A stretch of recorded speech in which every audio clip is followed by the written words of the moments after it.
What if I told you that the salary you think keeps you going, the savings you have that keeps you safe, and the money you think you have in your bank account may not actually be real?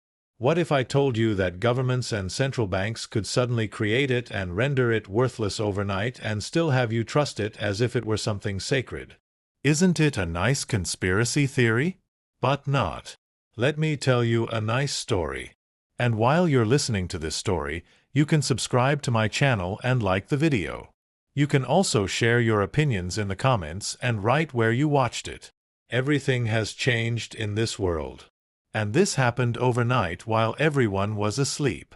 The calendars showed August 15th, 1971. U.S. President Richard Nixon unusually appeared on American television one night and addressed the nation. Calm and authoritative as ever, he announced that the United States had temporarily suspended the convertibility of the dollar into gold.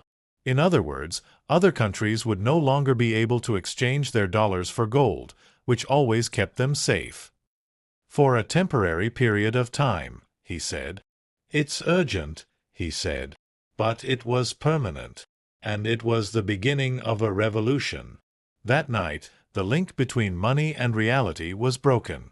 Before, there was a proportional amount of gold in exchange for your dollar. But now dollars were no longer the promise of something tangible. They were only their own promise.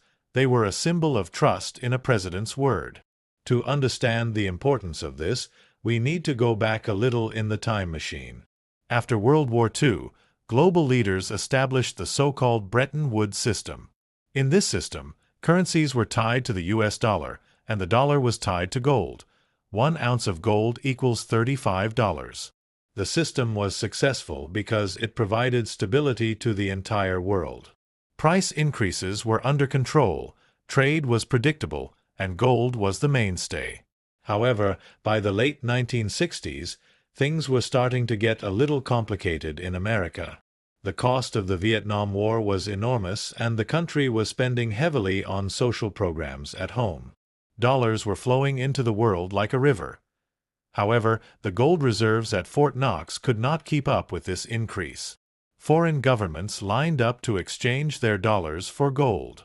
And America realized that it could not keep its promise. Nixon's statement was supposed to tide over the situation for a while. But no one reopened the Golden Gate.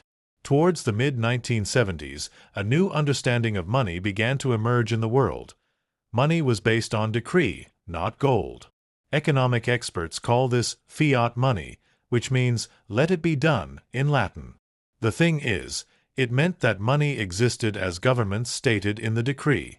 When it was said that there was $100 billion in reserves, everyone had to believe it.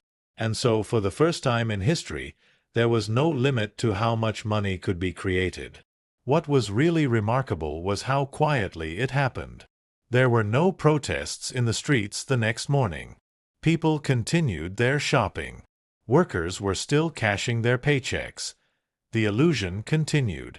But deep under the water, something had changed. Humanity had entered a financial system based on trust. And when trust becomes the only basis, history tells us that there will definitely be betrayals, and they will surface over time. Because this was not the first experience, it was another version of the illusion. Long ago, the Romans learned this lesson with great difficulty. Their coins, once pure silver, were gradually devalued by emperors seeking to finance their armies and extravagances. Nero reduced the amount of silver in the denarius by almost half. Later kings went further to undermine trust by making coins made of bronze and overlaid with silver. Inflation soared, confidence collapsed, and citizens turned to barter. An empire that once valued order saw its economy collapse because its currency was no longer trusted. Centuries later, the Yuan dynasty in China attempted something: paper money. It looked nice at first. It was lightweight, easy to store, convenient, and could easily travel to remote places. But soon the emperors came up with the evil plan that every ruler can think of: why tax your people when you can print the amount you need? Printing houses operated like factories, and trust diminished. Merchants were upset and rejected paper, inflation soared, and the massive project ended in collapse. Can you see the state of the landscape? Technology has progressed rapidly, centuries have passed, but its charm remains the same. When managers become unable to handle the situation, they always use the same scenario. The public always pays the price for this.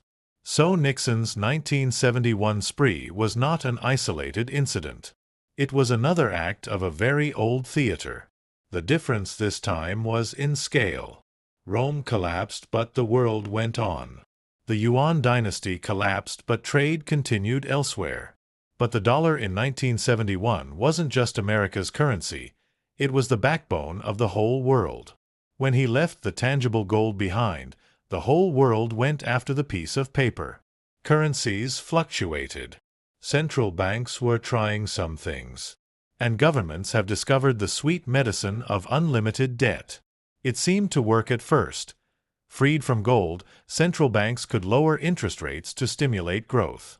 Governments could spend recklessly, knowing that they could roll over their debts as they wished. When the state is like this, will the people ever stop? He adapted to the state immediately. Inflation in the 1970s was deplorable. But things seemed to be going well in the 1980s and 1990s. A new sect was born. Central banks could manage the economy like a grandfather tuning the radio. They called this monetary policy. And it brought us decades of credit booms, housing bubbles, and economic crashes. Each crisis was bigger than the previous one. However, there was a fact from the past to the present. Such systems were not designed to shape the future. These are designed to gain speed. The growth of debt was not the issue. The money supply must continue to expand. Confidence must be maintained.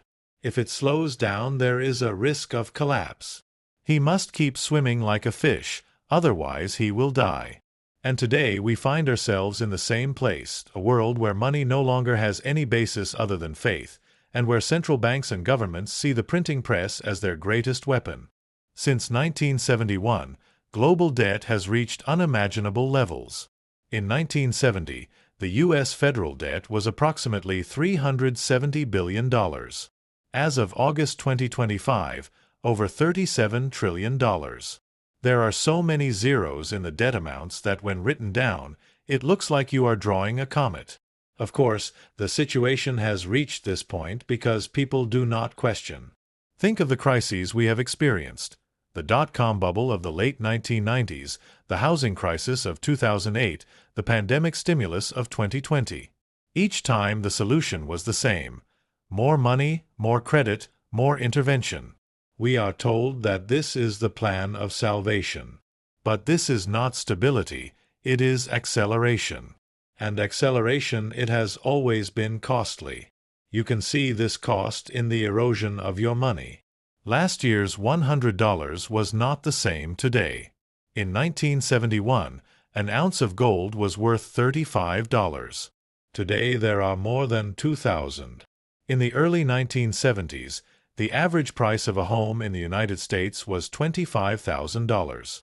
Now, it's close to $400,000. Yes, wages have increased, but they have increased disproportionately. For many people, they work more, they can't save money, they can buy fewer things than in the past, but they pay more. The interesting thing is that people accept that this situation is quite normal. This wasn't just true for America. Same system, same cycle all over the world. When the dollar left gold, all other major currencies followed. Europe, Japan, China. None of them are tied to a fixed reality. Now every central bank is playing the same game, manipulating interest rates, inflating debt, and praying for continued confidence. And here's the hard truth: trust lasts. Until it doesn't. History shows us this clearly. Look at Weimar Germany in the 1920s. The government, crushed by war reparations, printed money to get rid of its debts. It worked at first. Factories restarted, workers were paid, the system was disrupted. Then prices began doubling weekly, then daily. Families carried their wages in wheelbarrows. Children made kites from worthless banknotes. And when trust was finally broken, the entire economy collapsed, leaving behind anger, extremism, and the seeds of an even darker era. Or consider Argentina, which defaulted on its government debt 9 times in the last century. Each time the cycle was the same: overspending, inflation, devaluation, crash, reset. Yet ordinary Argentinians lived through this, adapting to a reality where saving their national currency was foolishness. They keep US dollars under their beds, fleeing into property, and in some cases even cryptocurrency. This is what life looks like in a time when money has lost its meaning. But the question we should be troubling over is this: if history tells us that this will be the case, why do we believe that it will not happen again on a global scale? The USA is not resistant either. Europe is not resilient either. Neither is China. The system we have built since 1971 is globalized, interconnected, and completely dependent on one fragile thing: trust. Once that trust is broken, there is no easy way back. Yet most people never stop asking themselves the most basic question: what is money, really? They treat it as sacred, eternal, and unquestionable. However, money is not a divine law, it is a human invention. A haven, a system of rules and sanctions. Once it was seashells or salt. Then it was silver and gold coins. Then it was banknotes backed by gold. And now paper backed by nothing, not even digital records in a bank ledger. Do you see the direction? Each passing time pushes us further away from reality and deeper into abstraction. And each step makes the system more vulnerable to manipulation. This brings us to today's frontier: digital currency. Governments are doing their best to introduce central bank digital currencies. They promise efficiency, convenience, and instant processing. But it also means that everything will be under their control. Every transaction can be monitored, every dollar can be programmed, even a chewing gum purchased by every citizen will be visible to the state. Imagine what will happen to digital assets when even banknotes have become a worthless piece of paper. How do you know that you won't see zero with a single click? Some see cryptocurrency as the solution.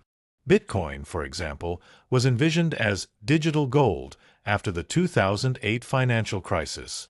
Its supply is fixed, its rules are enforced by codes, not politicians. In theory, it provides an escape from the endless inflation of fiat money. But it is also volatile, open to speculation, and is not yet a true replacement for the everyday money people use. It may be part of the solution or just another part of the same struggle. The real lesson here isn't about gold, Bitcoin, or fiat currency itself. The real lesson is about power. Every time money is separated from something tangible, the rest of us face risk while those in power have their day. Governments may spend beyond their means, corporations may borrow without discipline, banks may profit from bubbles, and ordinary citizens will be left to carry the burden when it all unravels. A huge mountain of debt, left from grandfather to his grandson. This is the cycle. This is the trap. And it started the day money stopped being real. So what do we do if we know all this? First, we end our role in this game. We stop telling ourselves that debt doesn't matter, that inflation is temporary. We are getting rid of the idea that governments always know what they are doing. We look at history and find our direction. Secondly, we must protect ourselves. Not by embracing a single entity, but by understanding the system as it is, a building built on trust and solid foundations. Let your financial education be your shield and knowledge of economic history your weapon. True wealth is not about money. It is awareness, resilience, and your ability to fight back and survive when illusions collapse. Because history does not repeat itself, but it makes beautiful analogies. The dinar of Rome, the paper notes of China, the banknotes of Weimar, they all remind us of the same truth. Once trust is broken, money dies. And when money dies, morals collapse, families fall apart, life becomes unbearable. The day money ceased to be real, 1971, is not just a date. It is a serious warning to us. This is a reminder that what we consider permanent in life is a passing train. I hope this story has given you some perspective. You can always find a way out by looking into the past. What matters is where to look for it. See you again.